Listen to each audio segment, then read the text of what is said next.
नमस्कार बंधुरा Bengali food cooking चैनेले सकलके स्वागतम। आमी आजके बानाबो सुस्वादु आलू और होच्छे ओलेर डालना। এই आलू ओलेर डालना आमी किभाबे बानाबो सेटाई आमी आपनादेर साथे शेयर करब। बंधुरा भिडियोटी किन्तु शुरू थेके शेष पर्यन्त देखार अनुरोध रइल। खेते किन्तु दारुण लागे बंधुरा এই आलू और होच्छे ओलेर डालना। এই যে দেখুন এখানে আমি ওলগুলোকে এইভাবে টুকরো টুকরো করে কেটে নিয়েছি আর আলু এখানে আমি 3টে আলু দিয়েছি মাঝারি সাইজে এই যে এইভাবে টুকরো টুকরো করে কেটে। তো বন্ধুরা প্রথমেই আমি এই ওল আর আলুগুলোকে একটু সেদ্ধ করে নেব। তো দেখুন বন্ধুরা কড়াইয়ে আমি জল আগে থেকেই বসিয়ে দিয়েছি। এখানে আমি একটু দিয়ে দিচ্ছি পরিমাণ মতো লবণ।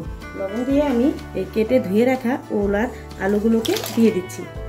দিয়ে একটু নাড়াচাড়া করে একটা পাত্র দিয়ে ঢেকে আমি সেদ্ধ করে নেব।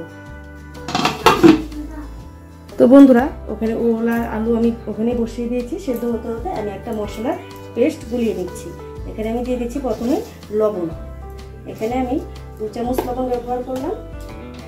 দিয়ে দিচ্ছি হলুদ গুঁড়ো 1 চামচ হলুদ গুঁড়ো।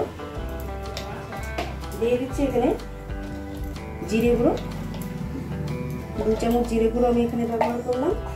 দিয়ে দিচ্ছি পরিমাণ মতো ধনে গুঁড়ো আর দিয়ে দিচ্ছি সামান্য পরিমাণ লঙ্কা গুঁড়ো। ঝালটা আপনারা যে যেরকম খান সেই পরিমাণ অনুযায়ী দিয়ে দেবেন। দিয়ে দিচ্ছি জল। জল দিয়ে এই পেস্টটাকে আমি গুলিয়ে আলাদা করে সাইডে রেখে দেব।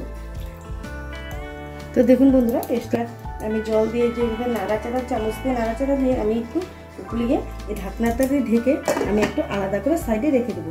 আরেকটা দিয়ে ঢেকে দিচ্ছি বন্ধুরা। ফোড়নের জন্য আমি নিয়েছি এখানে কাঁচা লঙ্কা 2টো, তেজপাতা 1টা ছিঁড়ে দিয়েছি, গোটা জিরে আর হচ্ছে আদা কুচি। ঝালটা আপনারা যে যেরকম খান সেই পরিমাণ অনুযায়ী দিয়ে নেবেন। তো দেখুন বন্ধুরা আমি ঢাকনাটা তুলে নিচ্ছি। দেখুন ঢাকনাটা তুলে নিলাম। ওল আর আলু কিন্তু সেদ্ধ হয়েই গেছে। এখন আমি একটা পাত্রে নামিয়ে জলগুলোকে ঝরিয়ে নেব। তো বন্ধুরা ওল আর আলু একটা পাত্রে নামিয়ে নিয়েছি। এখন আমি দিয়ে দিচ্ছি কড়াইয়ে পরিমাণ মতো তেল। তেলগুলোকে আমি কড়াইয়ের চারপাশে একটু ভালো করে লাগিয়ে নিচ্ছি। তেল গরম হয়ে গেছে বন্ধুরা। সেদ্ধ করে রাখা ওল আর আলুগুলোকে আমি একটু ভেজে নেব। বন্ধুরা ওল আর আলুগুলোকে একটু ভেজে নিচ্ছি কারণ ওল আর আলুর কিন্তু একটা কাঁচা গন্ধ থাকে। তো এইভাবে একটু ভেজে নিলে সেই কাঁচা গন্ধটা থাকবে না, খেতেও দারুণ লাগবে। তো বন্ধুরা অবশ্যই কিন্তু এভাবে ওল আর আলুর ডালনা রান্না করে খাবেন, দেখবেন খুব ভালো লাগবে। ভাত, রুটি, লুচি যে কোনো কিছুর সাথেই কিন্তু এই ওলের ডালনা খেতে দারুণ লাগে। তো বন্ধুরা আমি একটু ভেজে নিচ্ছি, ওল আলুগুলোকে একটু ভেঙে দিচ্ছি, তাহলে ঝোলটা একটু গাঢ় হবে, খেতেও ভালো লাগবে। তো দেখুন বন্ধুরা ওল আর আলু ভাজা হয়ে গেছে। এখন একটা পাত্রে নামিয়ে নিচ্ছি। নামিয়ে দেখুন বন্ধুরা ফোড়নের জন্য আমি দিয়ে দিচ্ছি সর্ষের তেল, পরিমাণ মতো সর্ষের তেল। তেল গরম হয়ে গেছে। এখন আমি দিয়ে দিচ্ছি ফোড়নের জন্য কাঁচা লঙ্কা 2টো, তেজপাতা, গোটা জিরে আর হচ্ছে আদা কুচি। সবগুলো আমি একসাথে দিয়ে ভালো করে ভেজে নেব।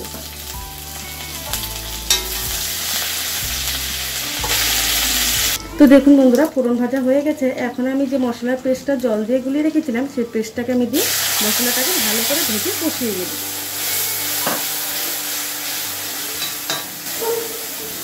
দেখুন বন্ধুরা মশলাটাকেও আমি ভেজে দিচ্ছি কারণ মশলারও একটা কাঁচা গন্ধ থাকে, সেটা আগে ভেজে নিলে সেই গন্ধটা থাকবে না। তো বন্ধুরা মশলাটাকে আমি একটু হালকা ভেজে নিলাম। নিয়ে আমি ভেজে রাখা আলু আর ওলগুলো দিয়ে দিচ্ছি। দিয়ে আমি এখন ভালো করে কষিয়ে নেব।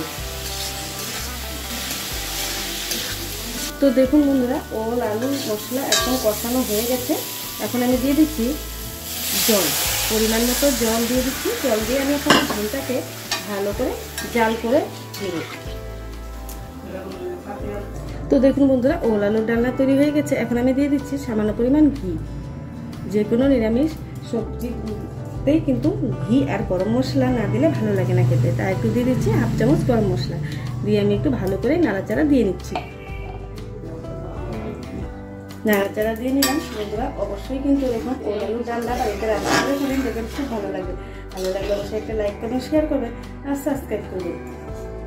তো দেখুন বন্ধুরা ওল আলুর ডালনা তৈরি হয়ে গেছে। এখন আমি একটা পাত্রে নামিয়ে নিচ্ছি। Thank you for watching this video.